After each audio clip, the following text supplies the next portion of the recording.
మా తమ్ముడు లాంటి మా ముఖ్యమంత్రి గారు రేవంత్ రెడ్డి గారిని మాట్లాడవలసిందిగా కోరుతా ఉన్నాను.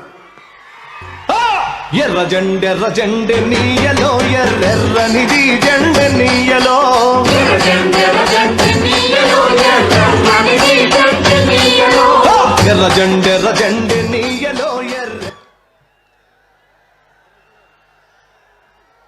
భారత కమ్యూనిస్టు పార్టీ శత జయంతి ఉత్సవాలను జరుపుకోవడానికి కార్యక్రమాన్ని ఏర్పాటు చేసి ఈ కార్యక్రమానికి సభాధ్యక్షత వహించిన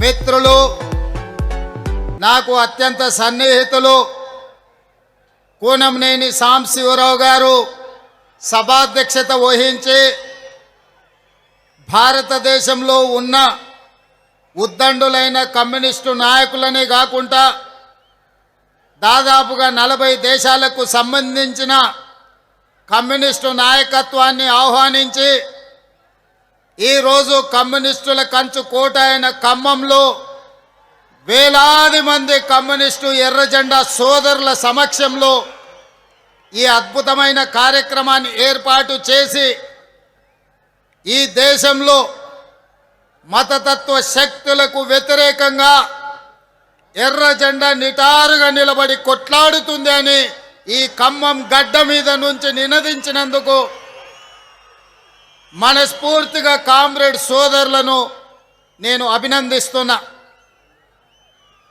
1925 డిసెంబర్ ఉత్తరప్రదేశ్ కాన్పూర్లో ప్రారంభించిన కమ్యూనిస్టు పార్టీ 100 సంవత్సరాలు పూర్తి చేసుకొని ఈ ఖమ్మం గడ్డ మీద ఈరోజు ఉత్సవాలు జరుపుకుంటూ రాబోయే 100 సంవత్సరాలు పేద ప్రజల కోసం, ఆదివాసీల కోసం, గిరిజనుల కోసం తండాలలో, గూడాలలో, మారుమూల పల్లెల్లో అత్యంత నిరుపేదలైన పేదల కోసం నిరంతరం కొట్లాడుతూనే ఉంటామని, అవసరమైతే తుది శ్వాస వదులుతాము కానీ ఎర్ర జెండను వదలము అని చెప్పి నినదించిన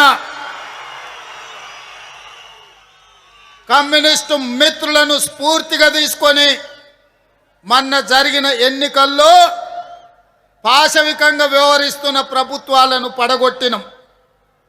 మిత్రులారా, ఈనాడు ఈ వేదిక మీద నుంచి ఈ రాష్ట్రమే కాదు ఈ దేశాన్ని పట్టి పీడిస్తున్న పాశవిక శక్తులను ఓడించడానికి మనం ప్రతిజ్ఞ చేయాల్సిన అవసరం ఉన్నది. ఆనాడు ఈ దేశంలో దేశ స్వతంత్రం కోసం రవి అస్తమించని రాజ్యాన్ని నడిపిన బ్రిటిష్ తెల్ల దొరలకు వ్యతిరేకంగా 140 సంవత్సరాల అనుభవం ఉన్న ఇండియన్ నేషనల్ కాంగ్రెస్ 100 సంవత్సరాలు అలుపెరగని పోరాటం చేసిన కమ్యూనిస్టు సోదరులు కొట్లాడితేనే ఈ దేశానికి స్వతంత్రం వచ్చింది. స్వతంత్రం వచ్చిన ఈ దేశంలో పేద ప్రజల కోసం తండాలలో, గూడాలలో, మారుమూల పల్లెల్లో ఉన్న ఆదివాసీల కోసం, గిరిజనుల కోసం, బలహీన వర్గాల కోసం, కార్మికుల కోసం, రైతుల కోసం, రైతు కూలి సంఘాల కోసం మీరు నినాదాలు చేసిండ్రు, మీరు పోరాటాలు చేసిండ్రు, మీరు అవసరమైతే ప్రభుత్వం మీద యుద్ధమే ప్రకటించండ్రు.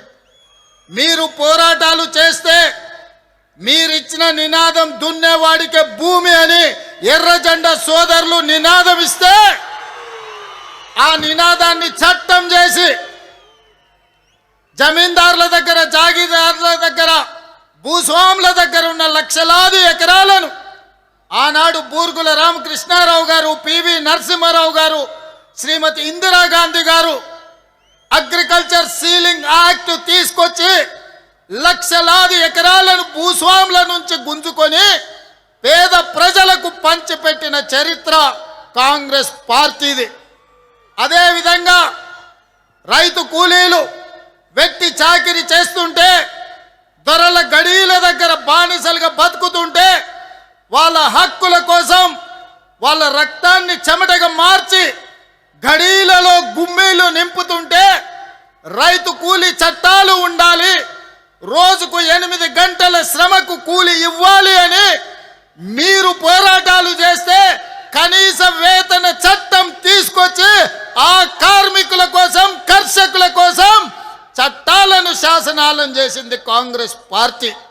అదే విధంగా ఈ భూమి మీద ఏ వస్తువు ఎవరైనా తయారు చేయని, ఆఖరికి అగ్గిపెట్టే సబ్బు బిల్లైనా ఉత్పత్తి చేసేవాడే ధరను నిర్ణయిస్తే 6 కాలం కష్టపడి పంట పండించి, దుక్కి దున్ని పంట పండించి పంటను అమ్మడానికి వెళ్తే రైతు ధర నిర్ణయిస్తలేడు, కొనుగోలు చేసే దళారులు ధరలు నిర్ణయిస్తున్నారని రైతు కూలీ సంఘాలను కట్టి రైతాంగ ఉద్యమాలు మీరు చేస్తే కనీస మద్దతు ధర తీసుకొచ్చి దళారులను అడ్డు తొలగించి చట్టం చేసింది కాంగ్రెస్ పార్టీ.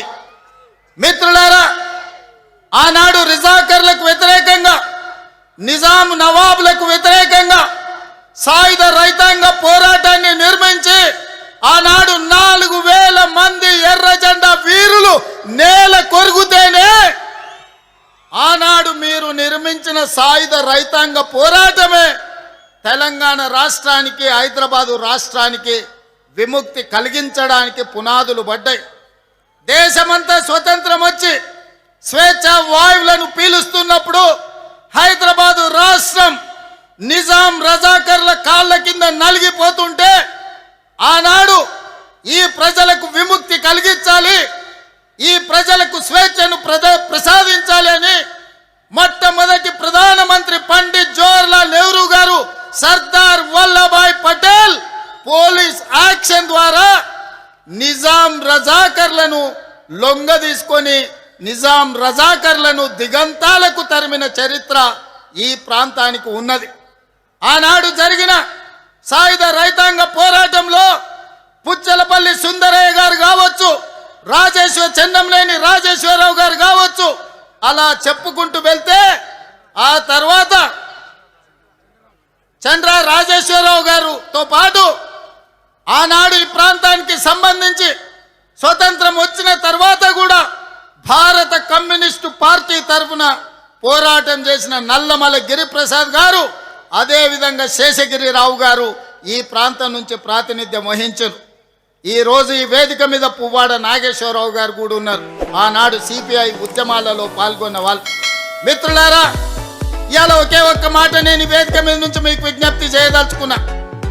ఆనాడు బ్రిటిష్ వాళ్ళతో ఎంత ప్రమాదం ఉండేనో ఈనాడు ఉన్న బీజేపీ అంటే బీజేపీ భారతీయ జనతా పార్టీ కాదు, ఇది బ్రిటిష్ జనతా పార్టీ. బ్రిటిషర్స్ విభజించు, పాలించు, పేదవాళ్ళను అణగదొక్కు అన్న ఆలోచన బ్రిటిషర్స్ నుంచి ఇచ్చిన ఆలోచనతోటే ఈనాడు మనల్ని అణిచివేయాలని చూస్తుంది.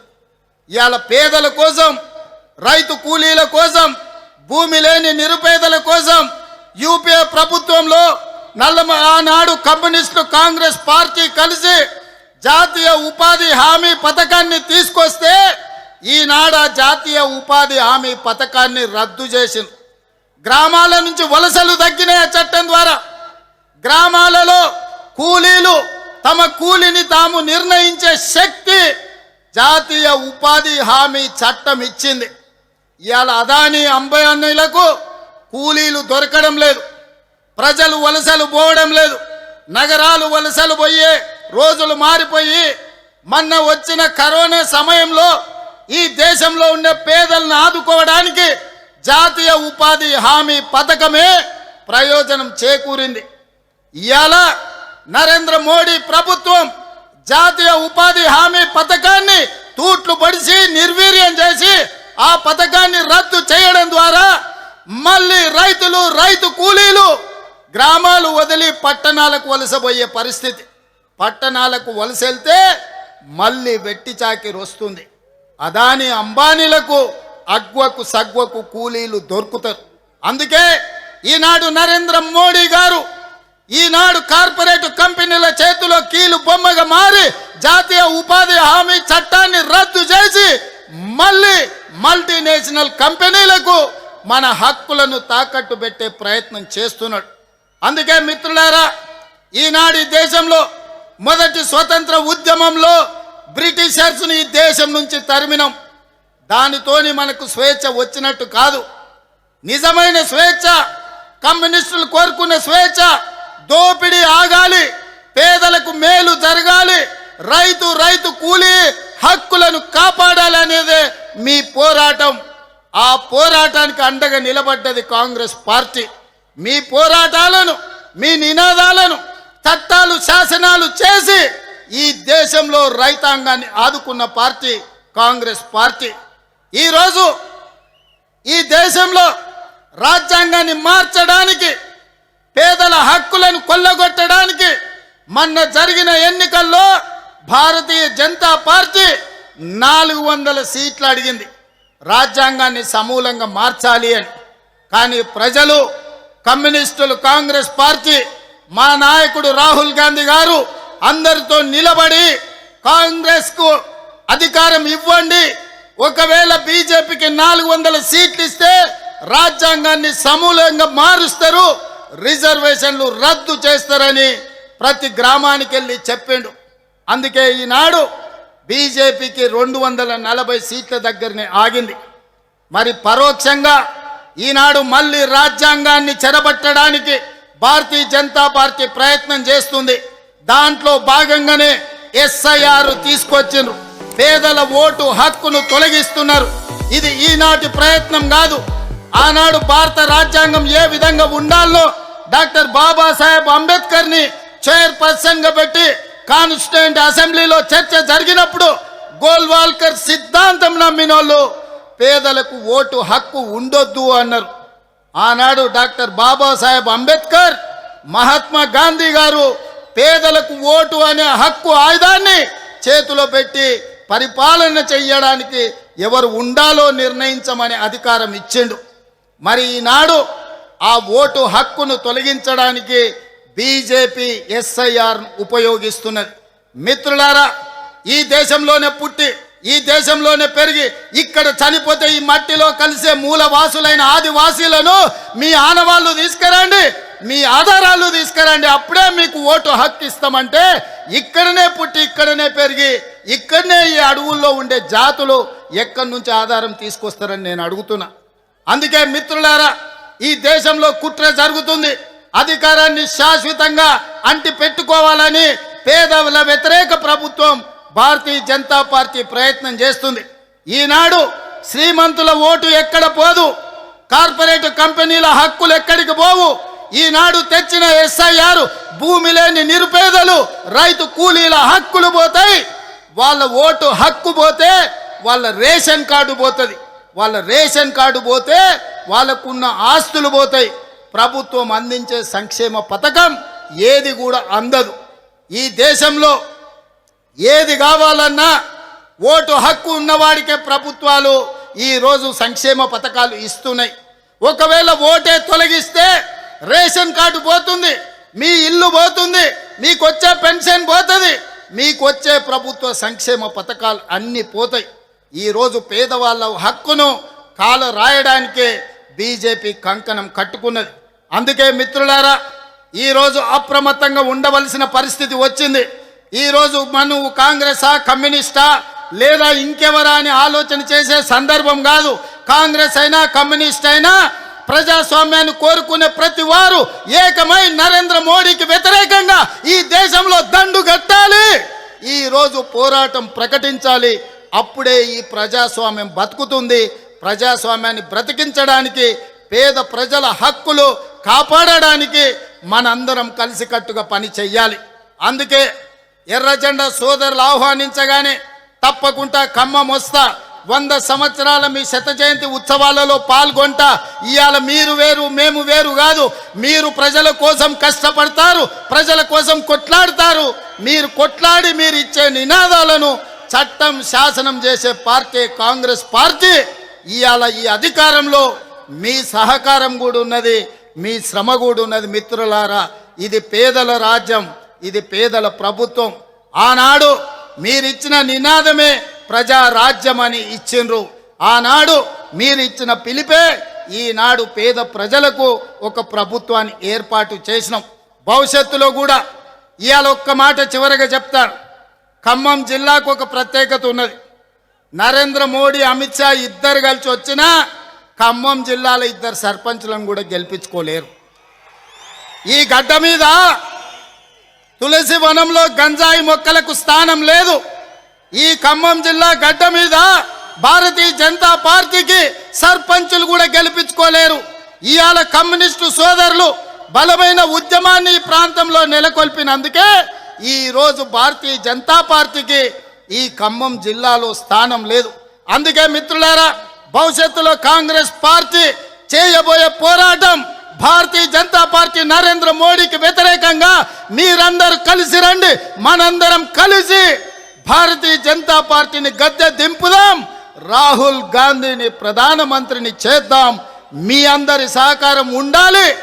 రాబోయే 100 ఏళ్ళు పేదల కోసం మీరు కొట్లాడాలి. ఇంత మంచి కార్యక్రమాన్ని ఏర్పాటు చేసిన నిర్వాహకులకు అందరికీ కూడా మనస్ఫూర్తిగా ధన్యవాదాలు, కృతజ్ఞతలు తెలియజేస్తున్నా.